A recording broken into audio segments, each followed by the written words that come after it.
Have you ever felt that subtle, persistent ache? That that quiet dissatisfaction that just sort of whispers in the back of your mind. Even when, on the outside, your life seems perfectly aligned. Maybe things are going great at work. You've got people you love around you. Life looks, well, perfect on paper. But there's still this nagging sense something isn't quite right. You know that feeling like a subtle itch you can't quite scratch? Or maybe a vague longing for something more. And that's exactly what we're here to, well, maybe not scratch, but help you understand today on the Deep Dive. We're your shortcut to being well-informed. We take a stack of fascinating insights, we boil them down, and we offer surprising facts and hopefully engaging conversation to keep you hooked and help you figure out what's truly important. So today we're diving into a really deeply human story. It starts not with some grand pronouncements, but with a young man's profound disease. We're drawing our insights from this remarkable guide called the Raft to Freedom Program. Specifically, we're looking at its second chapter, which is titled Gotama's Intoxications. Exactly. And this deep dive is really all about understanding that universal human experience of suffering or maybe just discontent, and how we can move from those harmful compulsions, that feeling stuck, towards, genuine freedom and well-being. The Raft to Freedom Program, and you pronounce it just Raft, like the boat, is a Buddhist-informed guide, but it's also science-supportive, which is really interesting. And the acronym Raft, it stands for Recognize, Abandon, Freedom, and Train. Today, we're really going to zero in on that first crucial step, recognize. Okay, right. Let's unpack this then. Our mission today is to understand how Gotama, that's the Buddha, how he navigated what the Raft program calls his dangerous shore of discontent. And maybe more importantly, we want to explore how his story, this ancient story, can actually shed light on our own paths. Help us recognize and untangle those subtle chains we all carry, often without even knowing they're there. So, let's set the scene for Gotama's early life. Now, try to forget the sort of fairy tale prince image you might have. Instead, picture a life of, yes, immense privilege, but set within a very specific historical context. Gotama was born into the Sakya clan, an aristocratic republic. This was around 2,600 years ago, a politically turbulent time. Yeah, it wasn't some peaceful idol. His republic was actually a vassal state, kind of under the shadow of a more powerful kingdom. They even had armed disputes over things like water rights. Yeah. So there was pension. Right. But despite that external tension, his personal life was one of extraordinary comfort. We actually have Gotama's own words describing this. He said, "I used no sandalwood that was not from Varanasi. My turban was from Varanasi, as were my tunic, my lower garments, and my outer cloak. Pure luxury." And it went further. "I had 3 stilted longhouses, one for the winter, one for the summer, and one for the rainy season. I spent the 4 months of the rains in the rainy season longhouse, being entertained by musicians, none of whom were male, and I did not leave that place." I mean, can you just imagine that level of insulation from the world? It's incredible. And what's truly fascinating here, the real insight, is that despite this extraordinary comfort, this gilded cage, as the Raft program puts it, he felt this profound unease. It wasn't just, money can't buy happiness. It's more like our very comfort, our own gilded cages, can subtly stop us from even recognizing the deeper disease inside. Yeah, like the more perfect things look on the outside. Yeah. Exactly. The harder it might be to face the discomfort within. It's a really powerful example of how external stuff just can't soothe that internal disquiet.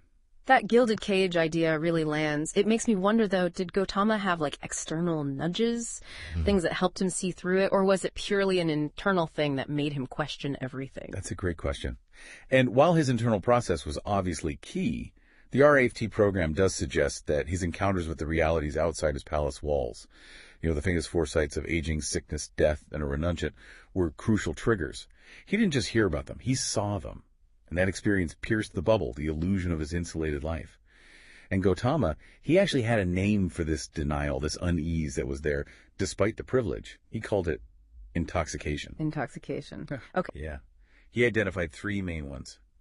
The intoxication with the vitality of youth, the intoxication with the vigor of health, and the intoxication with the continuity of life itself. Yeah. He saw how these created this false sense of permanence, made him and others kind of revel in their own health, but then feel repelled by someone sick, or be totally absorbed in being young while looking down on the elderly. It was a denial of reality, really. So it sounds like these weren't just about, having fun, but more about fundamental ways he was kind of tricking himself, almost managing discomfort by pretending it wasn't there. Exactly that. Yeah.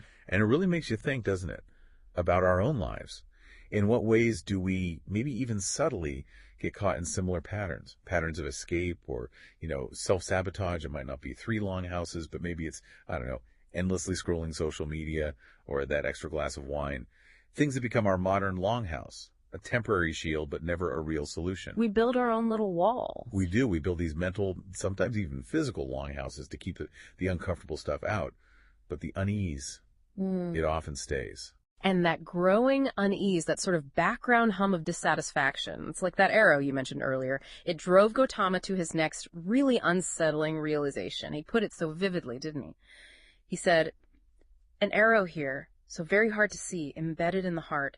Overcome by this arrow, you run in all directions. But simply by pulling it out, you don't run, you don't sink." Yeah. It's such a striking image, this hidden wound making us run and run. It's incredibly potent, that arrow embedded in the heart. Especially the bit about it being so very hard to see, because it represents that subtle, often unconscious inner wound. It comes from our deepest afflictions, things like delusion, craving, those self-centered views we all have. And this hidden arrow, that's what drives our patterns of escape, our harmful compulsions. It makes us run restlessly in all directions, looking for relief, for satisfaction, but never finding real peace. Pulling it out, well, that means getting to the root causes of suffering. And this realization, it seems, eventually forced him to face a truth so fundamental it became the bedrock of his whole journey. And crucially, the RAFT program's first step, what he called his first realization, also known as dukkha. Now, when we hear dukkha, we often think suffering, like intense pain. But the RAFT program really highlights, and what Gotama recognized, is that it's much broader. It's this inherent unsatisfactoriness that's woven into life. Even pleasant experiences have it because they don't last. That subtle what now after the joy fades. That's put perfectly. This first realization, this inherent unsatisfactoriness, it echoes so strongly with what modern psychology calls the hedonic treadmill. That cycle where even big joys eventually fade back to our baseline happiness level, always leaving us looking for the next thing. Right, the next hit, the next achievement. Exactly. Yeah. What Gotama intuited thousands of years ago, we're now kind of mapping in the brain. And this realization, this is the R in RMFT, to recognize that life is naturally painful, difficult, disappointing sometimes. It's not about blaming ourselves. It's more like a tender awareness of this shared human pain. And that awareness is what allows us to start facing the arrow instead of just running from it. So faced with this really profound realization, Gotama made a pretty radical decision. He decided to go against the stream, as he put it. His view on his old life became crystal clear. This home life is confinement, a basis for dust. The going forth is like an open space. He saw his palace, his gilded cage, as just that, a cage. Yeah, and he described that confinement as this cramped space, full of obligations, duties, and the dust of passion that's craving, conflict, confusion, just constantly clouding his mind. The open space he sought was mental clarity, spiritual freedom. Gotama also said something quite striking, that it's very hard to find anyone free of mental illness, even for a moment, unless they've overcome these intoxicating inclinations. What do you think that means for us? For our own internal lives, that constant mental chatter, those subtle battles we fight inside? Wow, that's quite a statement. It really underlines how fundamental this underlying dis-ease is, doesn't it? It suggests this struggle with craving and confusion isn't just my personal failing or your personal failing, but it's the human condition. Until we really learn to address the roots, it certainly puts our own internal battles in a broader, maybe more compassionate light. And this sense of urgency led Gotama to formulate what the RAFT program calls his 4 propositions. These were like raw, piercing insights into his own existential crisis. First, all beings are swept along toward old age and death. Basically, the world is unstable. Life is insecure, and nothing is truly within our control. The world has no real shelter, no ultimate savior. We possess nothing. Everything must be relinquished at death. The world has no owner. We're just temporary custodians. There's a lack at the core of every life. No one is fully satisfied, for beings are enslaved by craving. The world is insatiable. Let's just pause on that 4th one for a second. There is a lack at the core of every life, enslaved by craving. That holds up a pretty stark mirror for so many of us, right? How do you think his realization of this insatiable world, this core lack, fueled his urgency? Was it just about the political instability or something deeper? Oh, much deeper. What's so powerful about that proposition is that it cuts through all the external stuff. Even if his world had been perfectly peaceful, even if he had every imaginable luxury, that internal lack would still be there. These propositions for Gotama, they weren't just some intellectual exercise. They were lived recognitions: fragility, dread, powerlessness. They stirred him deeply towards change. It was like the collapse of all false security. He saw that arrow in his heart painfully clearly, and once seen, he couldn't unsee it. Right, and these insights, they basically compelled him to leave everything behind, to search for peace. He drew a distinction, didn't he, between the noble search and the ignoble search. The ignoble search, as he saw it, was seeking happiness in things that don't last. Possessions, relationships, fleeting pleasures. He saw it in his own life: attachment to spouses, kids, animals, wealth, all impermanent. The noble search, on the other hand, was the quest for lasting freedom. Freedom from the whole cycle of suffering, something he called wide and pure. And it's fascinating how the cycle of our own harmful compulsions is such an intense version of that ignoble search, isn't it? It's that repeated attempt to find relief in substances or behaviors or even relationships sometimes that are inherently impermanent and often lead to more pain down the line. It's like constantly trying to fill a leaky bucket and wondering why it's never full. Deciding to start building our raft, to follow something like the RAFT program that marks our own turn towards the noble search, turning away from those temporary leaky fixes, moving towards freedom. Okay, I get the noble search for lasting freedom. But thinking about today's world, with so much emphasis on ambition, achievement, material things, does engaging in that ignoble search always lead to more pain? Or can it sometimes be like a necessary step, part of growth, before you realize there's something deeper? That's a really important nuance. It's not that every single engagement with the world, getting a job, having relationships, is inherently ignoble or bad. The RAFT program really points to the clinging. The delusion behind the search is when we falsely believe these impermanent things will bring us lasting satisfaction, or when they become the only thing we rely on for well-being. That's when the pain inevitably shows up. And sometimes you're right, that very disillusionment hitting that wall is the catalyst. It's what pushes someone towards the noble search. Gotama himself lived the high life before he turned away. Okay, that makes a lot more sense. It's the attachment and the expectation. So Gotama, having committed to this noble path, he then embarked on this rigorous 6-year process, gathering what the RAFT program calls materials for his raft. He wasn't just thinking, he was actively testing things out. He certainly was. He started by mastering really advanced meditation techniques, achieved these profound states of concentration, powerful stuff. But he recognized, crucially, that these states were temporary. By themselves, they couldn't build a raft for complete lasting freedom. Useful tools, yes, but not the whole construction kit. So then he swung to the other extreme, didn't he? Opposite to his life of luxury. Severe self-mortification. The accounts sound pretty harrowing. Extreme fasting, painful postures, pushing himself right to the brink of death. Which leads us to a really crucial point for anyone on a path of change. Gotama learned that healing, genuine change, it cannot be achieved through self-punishment. That cycle, many of us know, may be indulgence, then shame, then harsh self-criticism, maybe restricting ourselves severely. That's just another barren extreme. He found those materials, those harsh austerities, were rotten, unsuitable for building a durable vessel to get to the safe shore. You can't beat yourself into well-being. Exactly. True freedom doesn't come from hurting ourselves more. That's such a powerful lesson. And this hard-won experience, swinging between these two poles, it led him to his great discovery, the middle way. He realized that a certain kind of wholesome pleasure, one born from clarity and peace, could actually support his path. It wasn't about grim endurance, so he abandoned the harsh austerities, accepted nourishment, found this balanced path. Not sensual indulgence, not self-harm. The path that became the noble eightfold path. And this discovery, the middle way, it really provides the central principle, the blueprint, for the whole RAFT to Freedom program. It's about finding a balanced, sustainable framework. It's not meant to be a grim battle. It's the skillful and actually compassionate cultivation of inner resources, learning how to navigate towards that safe shore, finding that sweet spot between striving too hard and giving up completely, avoiding those extremes that just keep us stuck. Okay, so bringing this right down to earth, what does this all mean for you listening right now in your everyday life? The RAFT program actually offers a practice. So it's called the Gotama practice. It's like a guide to walk in his footsteps, in a way, to see your own experience more clearly. And it's an acronym, Kokamtama, to help remember the steps. It really is a practical way to apply these big ideas. Maybe you could walk us through just one or two of those steps, like GD for ground yourself. How would someone actually do that when irritation bubbles up? Yeah, absolutely. So with G for ground yourself, the idea is when you feel that irritation or maybe a craving starting, you just pause. Instead of reacting straight away, You bring your awareness into your body. Where do you feel it? Is there a tightness in your chest? A knot in your stomach? Then you might gently name the difficulty. This is frustration, or, okay, craving is here.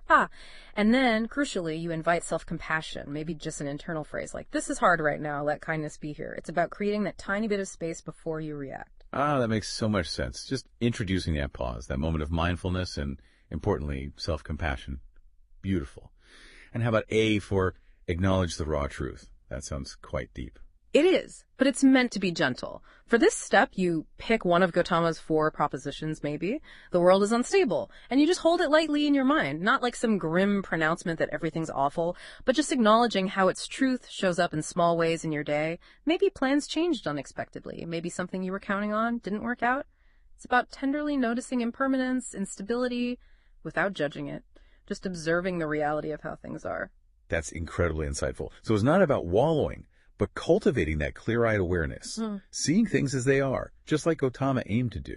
And the other steps quickly are, observe the intoxications, noticing your own subtle assumptions about youth, health, life. Tea, taste, open space, making small pockets of silence or mindful movement. Map your confinement, seeing your own walls and the dust of passion. And finally, open at heliar. Awaken the noble search, setting a clear intention. I resolve to seek genuine well-being. Each step kind of builds on the last, guiding you towards that initial recognition. Now, this is where it gets really interesting for me, how these ancient insights, 2,600 years old, resonate so strongly with modern science and philosophy.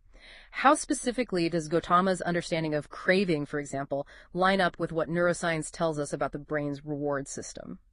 The parallels are quite striking. Gotama's insight into craving, tasha, and pali is really illuminated by modern neuroscience. We now know how harmful compulsions can essentially hijack the brain's reward system. Substances or behaviors flood the brain with dopamine, creating that temporary high, but then inevitably there's a crash, which creates a painful cycle of seeking more and more. But the middle way's emphasis on things like mindfulness, that aligns directly with neuroplasticity, the brain's amazing ability to actually change, to rewire itself towards more conscious, healthy choices. Practices like meditation can literally strengthen the prefrontal cortex, the part responsible for impulse control, wise choices. That connection is just fascinating. Ancient wisdom, modern brain science pointing the same way.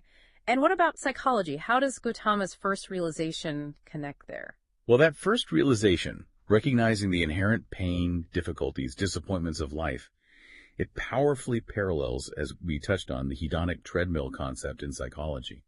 It explains why that ignoble search for lasting happiness in fleeting things is ultimately frustrating. Our brains just adapt too quickly. We return to baseline. And modern therapies, things like acceptance and commitment therapy, ACT, or dialectical behavior therapy, DBT, they deeply integrate Gotama's principles. Mindfulness, acceptance of difficult feelings, taking committed action towards what you value.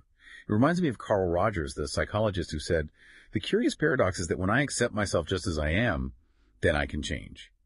That's a profoundly recognizing kind of statement, isn't it? It really is. Acceptance is the doorway to change. And finally, just briefly, the philosophical angle. Where's the common ground? Gotama's noble search resonates really strongly with existential philosophy. Both grapple with those big universal concerns: suffering, freedom, death, finding meaning.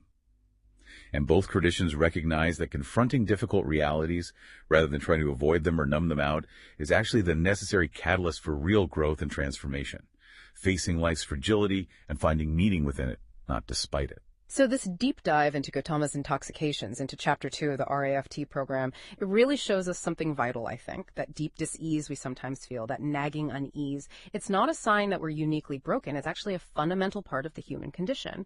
And, importantly, it can be a powerful catalyst for change. Gotama's journey, meticulously gathering, testing, and discarding materials for his raft, it gives us a blueprint for our own RAFT to freedom. Absolutely. By recognizing the landscape of our own suffering, our own discontent, with that same clear-eyed courage, Gotama showed that's the first essential step. We stop running from the arrow in our heart. Instead, we turn to face it, ready to learn the skills we need to gently remove it and navigate our way towards that safe shore of well-being. Just remember, it's a marathon, not a sprint. It takes persistent, gentle effort over time. We've been exploring Chapter 02 of the RAFT to Freedom program today, and it's worth saying this entire workbook, all 67 chapters, is written by Dr. Catherine Jacob and Vince Cullen, and they've made it completely freely available online. You can find the whole thing at raft2freedom.org. That's raft, the number 2, freedom.org. So we'll leave you with a self-reflection question to maybe ponder. What was one small, unhelpful practice, or perhaps a belief that you have already managed to discard on your own journey towards greater well-being? What did you learn from letting it go? And to close, a really powerful quote